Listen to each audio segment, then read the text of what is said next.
Episode की starting में दिखाया जाता है कि मीडियो हाई का परफॉर्मेंस देखकर वहां पर सभी लोग काफ़ी ज़्यादा हैरान होते हैं। वहीं पर मित्रू, साने और कोटा सोच रहे होते हैं कि अभी थोड़ी ही देर में हमने हमारे आंखों के सामने सभी सीजन्स पास होते हुए देखे हैं। वहीं यह देखकर काजूसा बोल रही होती है, मुझे यकीन नहीं हो रहा इन जैसे बेकार लोग भी ऐसा म्यूजिक परफॉर्म कर सकते हैं। और अब वह सभी लोग वहां से जाते हैं। उनकी परफॉर्मेंस सुनकर उनका कोच उनकी काफ़ी ज़्यादा तारीफ करता है। वहीं ओसुके की हालत ख़राब होती है।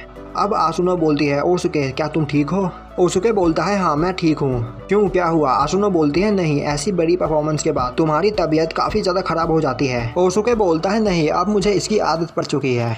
और अब हमें दिखाया जाता है कि उनकी परफॉर्मेंस सुनकर जजेस बोल रहे होते हैं, जैसा हमने मीडियो से एक्सपेक्ट किया था उन्होंने बिल्कुल वैसा ही परफॉर्मेंस किया है। इसमें कोई बड़ी बात नहीं, वह नेशनल्स में 2nd प्लेस पर आए थे।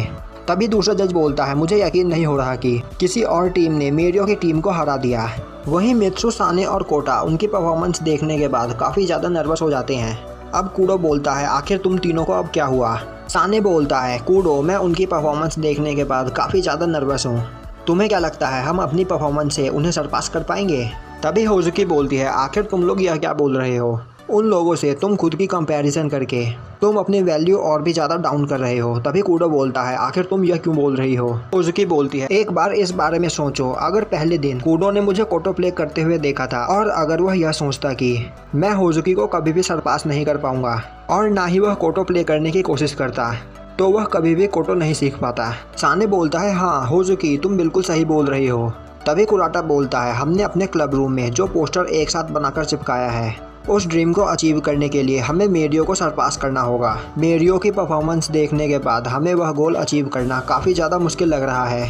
तो क्या तुम अभी अपनी इस ड्रीम को क्विक करना पसंद करोगे? और अब कूडो जाकर दीवार में अपना सर मारता है और बोलता है, अगर यहाँ पर किसी ने भी हमारे उस ड्रीम को क्विक करने के बारे में सोचा तो मैं उसे पनिश करूँगा। साने बोलता है, यह बकवास करना बंद करो और तुम अपना सिर दीवार में क्यों मार रहे हो? कूडो बोलता है, यह सेल्फ पनिशमेंट है जो मैंने खुद को दी है। और अब साने भी खुद को एक पंच मारता है और बोलता है, हम अपने ड्रीम को कभी भी क्विक नहीं करेंगे। और अब मित्सु और कोटा दोनों ही साने से बोलते हैं, साने तुम हमें भी पंच करो, हम भी खुद को पनिशमेंट देना चाहते हैं। कूडो बोलता है, तुम लोगों के लिए यह काम मैं कर सकता हूँ। और अब कूडो उन तीनों को गंदी तरीके से मारता है। तभी हीरो बोलती है, तो कुराटा, टाकेयामी कहाँ पर है? कुराटा बोलता है, टाकेयामी यहाँ पर हॉल में काफ़ी ज़्यादा बोर हो रहा था, इसीलिए वह यहाँ के कैफ़े में गया है। अब कूडो बोलता है, तो क्या हिमेसाका और मेरियो की तरह यहाँ पर कोई और भी बहुत बड़ा क्लब है जो इस टूर्नामेंट में पार्टिसिपेट कर रहा है? कुराटा बोलता है, नहीं, हिमेसाका कानेगावा का नंबर 1 क्लब है और मुझे नहीं लगता कि यहाँ पर उससे टैलेंटेड कोई क्लब होगा। कूडो बोलता है, जो हमारे बाद परफॉर्म करने वाला है उस स्कूल का क्या? कुराटा देखता है, हाकुटो स्कूल। कुराटा बोलता है, मैंने इसका नाम आज से पहले कभी नहीं सुना। कूडो बोलता है, तो हमें इससे कोई प्रॉब्लम नहीं होनी चाहिए। और अब हमें दिखाया जाता है कि पार्क में एक लड़का लेटा होता है और तभी एक बच्चा उसके पास आकर बोलता है, आप यहाँ पर क्या कर रहे हो? जिस पर वह लड़का बोलता है, मैं यहाँ पर लेटकर हवा और पेड़ पौधों के साउंड को सुन रहा हूँ। और हमें बताया जाता है कि वह बंदा हाकुटो स्कूल का होता है। और अब हमें दिखाया जाता है कि एक जगह पर खड़े होकर कुराटा और बाकी सब बात कर रहे होते हैं कि मेरियो की परफॉर्मेंस के बाद किसी भी क्लब ने अच्छा परफॉर्मेंस नहीं किया है। और अब कूडो बोलता है, हाँ तुमने सही कहा और यह हमारे पास एक चांस है, हम मेरियो से अच्छा परफॉर्मेंस करेंगे और यह कंपटीशन जीत जाएंगे। और अब कूडो वहाँ पर किसी से टकरा जाता है। कूडो उसे सॉरी बोलता है। अब कूडो देखता है कि वहाँ पर कोई नहीं होता और तभी वह पर्सन बोलता है, तुम कहाँ देखकर सॉरी बोल रहे हो? और अब कूडो वहाँ पर नीचे देखता है। कूडो बोलता है, प्लीज़ मुझे माफ़ कर दो, मैंने तुम्हें वहाँ पर नीचे नहीं देखा। और यह बात उस बंदे को काफ़ी ज़्यादा बुरी लगती है। अब वह पर्सन गुस्से से चिल्लाता हुआ बोलता है, क्या तुम मेरे साथ फाइट करना चाहते हो? आखिर तुम्हारी ऐसा कहने की हिम्मत कैसे हुई? कूडो बोलता है, क्या तुम्हें पता है तुम किससे बात कर रहे हो? और मेरे पास मिडिल स्कूलर से फाइट करने का टाइम नहीं है। और अब यह सुनकर वह पर्सन काफी ज्यादा गुस्सा हो जाता है और कूडो पर अटैक करने के लिए आगे बढ़ता है। और तभी एक पर्सन उसे पीछे से पकड़कर बोलता है, सैन यह तुम क्या करने की कोशिश कर रहे हो? सैन बोलता है, मुझे जाने दो हारू, इस बंदे ने मेरी इंसल्ट की है। कूडो बोलता है, यह तुम क्या बोल रहे हो? मैंने कभी भी तुम्हारी इंसल्ट नहीं की, झूठ बोलना बंद करो। और तभी कुराटा आकर कूडो को रोकता है और उन दोनों से माफ़ी मांगता है। कूडो बोलता है, तुम माफ़ी क्यों मांग रहे हो? मैंने कोई गलती नहीं की। हारू भी कुराटा से माफ़ी मांगता है। अब कुराटा बोलता है, तो क्या तुम लोग भी इस कंपटीशन में पार्टिसिपेट करने वाले हो? हारू बोलता है, हाँ हम भी इस कंपटीशन में पार्टिसिपेट करने वाले हैं। हम यहाँ पर इडाए हुजुको हाई स्कूल से पार्टिसिपेट करने के लिए आए हैं। अब कूडो सुनता है, क्या हाई स्कूल? तो तुम लोग हाई स्कूल के स्टूडेंट हो? और अब कूडो बोलता है, प्लीज़ मुझे उस बिहेव के लिए माफ़ कर दो। और यह सुनकर सैन और भी ज़्यादा गुस्सा हो जाता है। और अब वहाँ पर सैन और कूडो वापस फाइट करने लगते हैं, पर तभी होजुकी बीच में आकर बोलती है, प्लीज़ मेरे फ्रेंड के बिहेव के लिए मैं तुमसे माफ़ी मांगती हूँ। और होजुकी को देखते ही सैन को नोज ब्लीड आ जाती है। और अब यह देखकर कूडो हंसने लगता है और बोलता है, यह पर्सन सच में काफ़ी अजीब है। होजुकी को देखकर इसे नोज ब्लीड आ गया, यह सच में काफ़ी अजीब है। वहीं पर हारू उन सभी से माफ़ी मांग रहा होता है और बोलता है, हमारा स्कूल बॉयज़ स्कूल है, इसीलिए हमें लड़कियों की आदत नहीं है, इसलिए हमें माफ़ कर दीजिए। वहीं कूडो होजुकी पर हंस रहा होता है और अब होजुकी कूडो को गंदी तरह मारती है।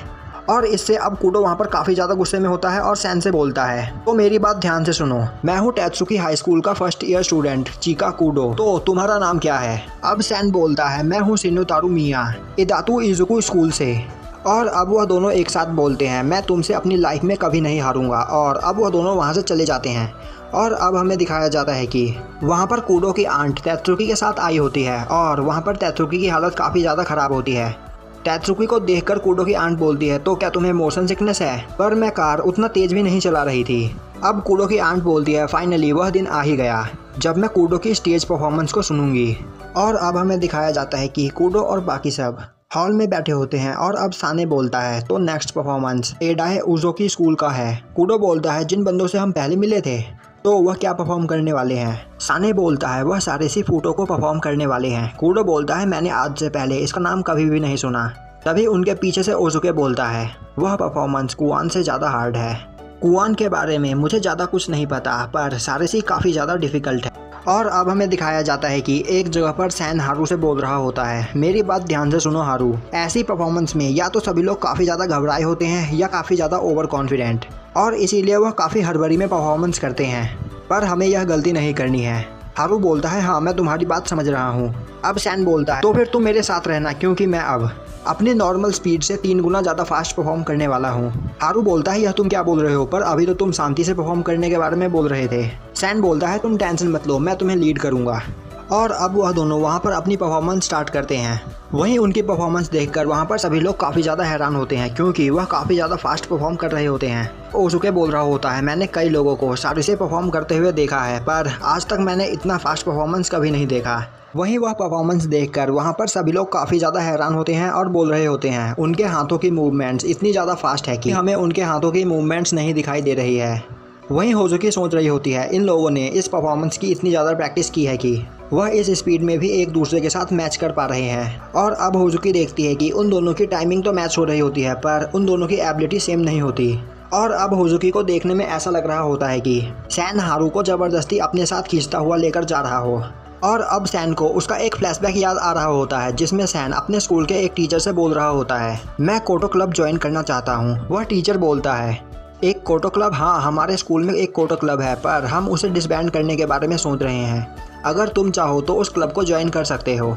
और अब सैन को याद आता है कि उसके स्कूल के लड़के उसे बोल रहे होते हैं, सैंतरो, एक तो तुम टाइनी हो और ऊपर से लड़कियों की तरह कोटो प्ले करते हो, यह कितना फनी है। और अब सैन वहाँ पर और भी ज़्यादा फास्ट परफॉर्म करना स्टार्ट कर देता है। वहीं वह सोच रहा होता है कि आज तक सभी लोग उसका मजाक उड़ाते आए हैं। उस स्कूल के कोटो क्लब को मेरी ग्रैंड मदर ने स्टार्ट किया था और वह कोटो क्लब हमेशा नेशनल्स में पार्टिसिपेट करके जीतता था, और वह कोटो क्लब डिसबैन होने वाला था, पर मैं ऐसा नहीं होने दे सकता। और मैंने अपनी ग्रैंड मदर को प्रॉमिस किया है कि इस साल भी वह कोटो क्लब नेशनल्स में पार्टिसिपेट करेगा और जीतेगा, इसीलिए मैं तब तक हार नहीं मानूंगा जब तक मैं नेशनल्स में जीत ना जाऊं। और अब वहाँ पर सैन अपनी स्पीड बढ़ाता ही चला जा रहा होता है, और अब उन्हें देखने में ऐसा लग रहा होता है कि सैन अब हारू को अपने साथ ज़बरदस्ती खींचता हुआ लेकर जा रहा हो।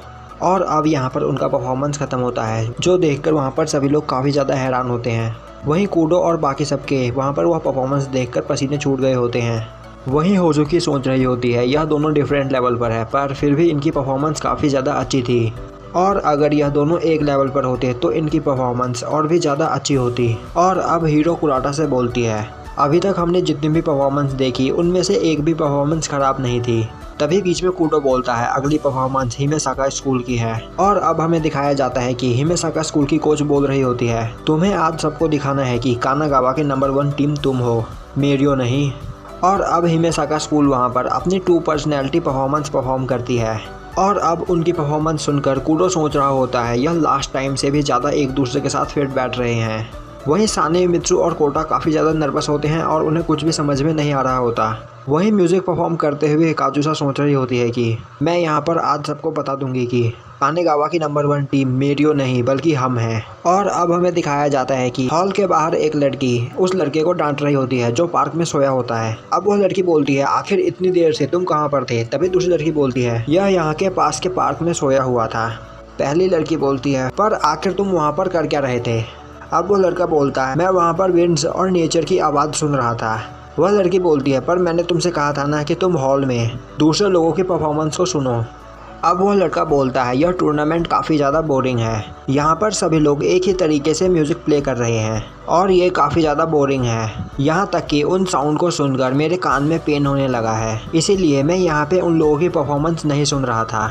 और अब हमें दिखाया जाता है कि कूडो की आंट उस हॉल में सो रही होती है। अब तेत्सुकी उसे उठाता है और बोलता है आप यहाँ पर सो रही हो, क्या आप अपने काम से काफ़ी ज़्यादा थकी हुई हो? कूडो की आंट बोलती है नहीं, मैं बस इसीलिए सो गई थी क्योंकि यहाँ के सभी सॉन्ग्स काफ़ी ज़्यादा बोरिंग है। तेत्सुकी बोलता है नहीं, लास्ट वाली परफॉर्मेंस तो उतनी ज़्यादा बुरी नहीं थी। कूडो की आंट बोलती है नहीं, वह भी काफ़ी ज़्यादा बोरिंग थी। मेरे ख्याल से इनके कोच ने इन्हें अच्छी तरीके से नहीं सिखाया है। तो तुमने मुझसे कहा था कि कोटो ग्रैंड मास्टर की बेटी चीका और बाकी सबको ट्रेन कर रही है, तो इसका मतलब चीका और उसके दोस्तों के पास कोटो सिखाने के लिए कोई भी कोच नहीं है। तेत्सुकी बोलता है हाँ, पर उससे क्लब का एडवाइज़र है टाकेयामी। अब कूडो की आंट बोलती है क्या तुमने अभी टाकेयामी कहा? तेत्सुकी बोलता है तो क्या इस बारे में आपको चीका ने बताया है? कूडो की आंट बोलती है नहीं, मुझे बस याद आया कि मेरे हाई स्कूल में इसी नाम का मेरा एक अपर क्लासमेट हुआ करता था। तो क्या तुमने कभी the power couple, world famous conductor हारू टाकेयामी और जीनियस पियोनिस्ट सुकासा योकोमोरी का नाम सुना है? उनका बेटा मेरा अपर क्लासमेट था। तेत्सुकी बोलता है तो क्या वह म्यूज़िक परफॉर्म करने में काफ़ी अच्छा था? कूडो की आंट बोलती है नहीं, वह बस एक डिसअपॉइंटमेंट था। वह कोई भी म्यूज़िक प्ले नहीं किया करता था, पर मुझे आज भी वह दिन याद है। और अब हमें दिखाया जाता है कि एक लड़का भागता हुआ टाकेयामी के पास आता है और बोलता है टाकेयामी, मुझे पता चला कि तुम्हारे डैड एक बहुत बड़े कंडक्टर हैं, तो आज हमारे क्लब के एडवाइज़र नहीं आए हैं, तो क्या तुम हमें कंडक्ट करना पसंद करोगे? अब टाकेयामी बोलता है हाँ, तुमने यह बात सही सुनी है, पर मैं तुम लोगों को कंडक्ट नहीं कर सकता क्योंकि तुम लोग उस लायक नहीं हो कि मैं तुम्हें कंडक्ट करूं। और अब टाकेयामी वहां से चला जाता है। वहीं पर एक जगह से खड़ी होकर कूडो की आंट उसे देख रही होती है। अब प्रेजेंट टाइम में कूडो की आंट बोलती है और वह इंसिडेंट मुझे आज भी याद है, पर मुझे वह सच में एक डिसअपॉइंटमेंट लगता था।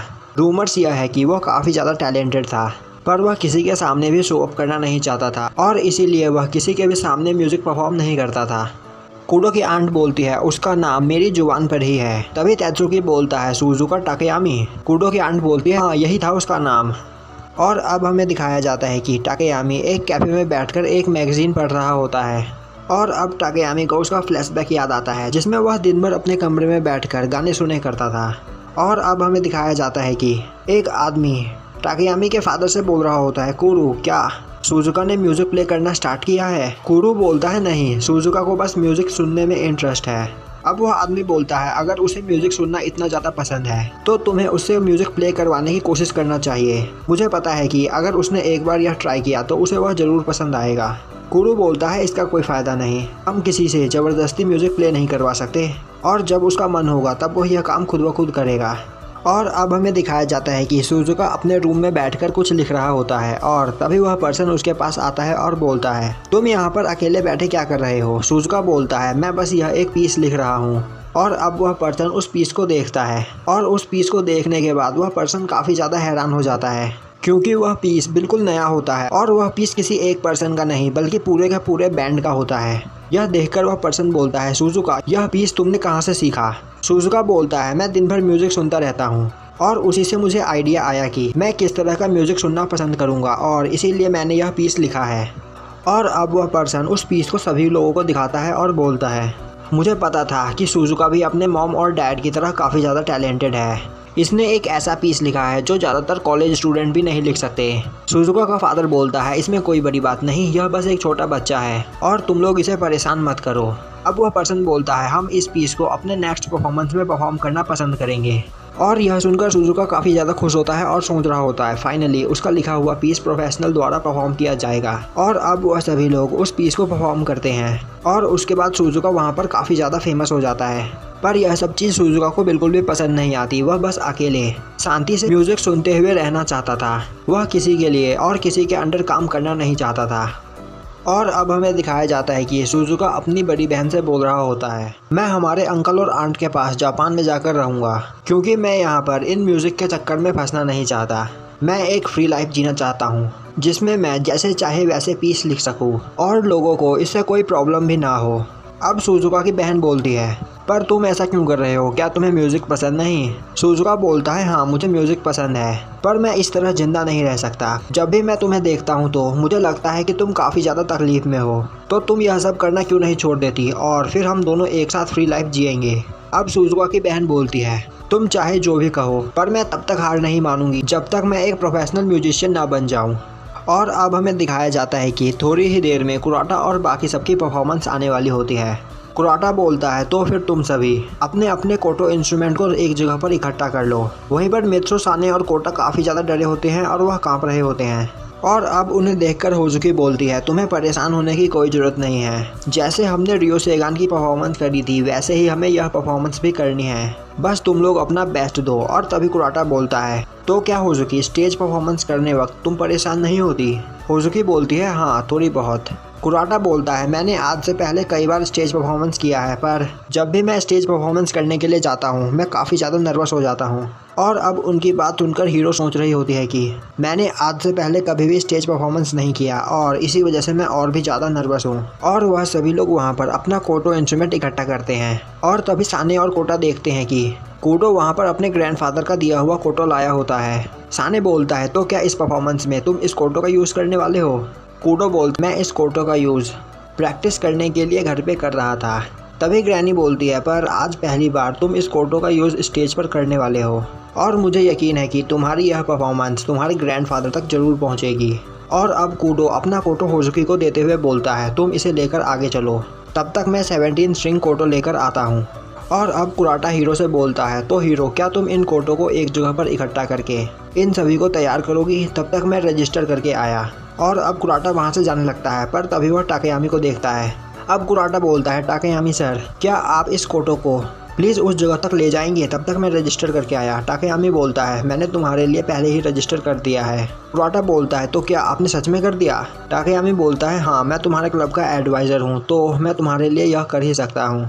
और अब हमें दिखाया जाता है कि कूडो और होजुकी सभी कोटो को बैग से निकाल रहे होते हैं। और अब होजुकी बोलती है, हीरो क्या तुम इन सभी कोटो को बैग से निकालने में कूडो की मदद करोगी?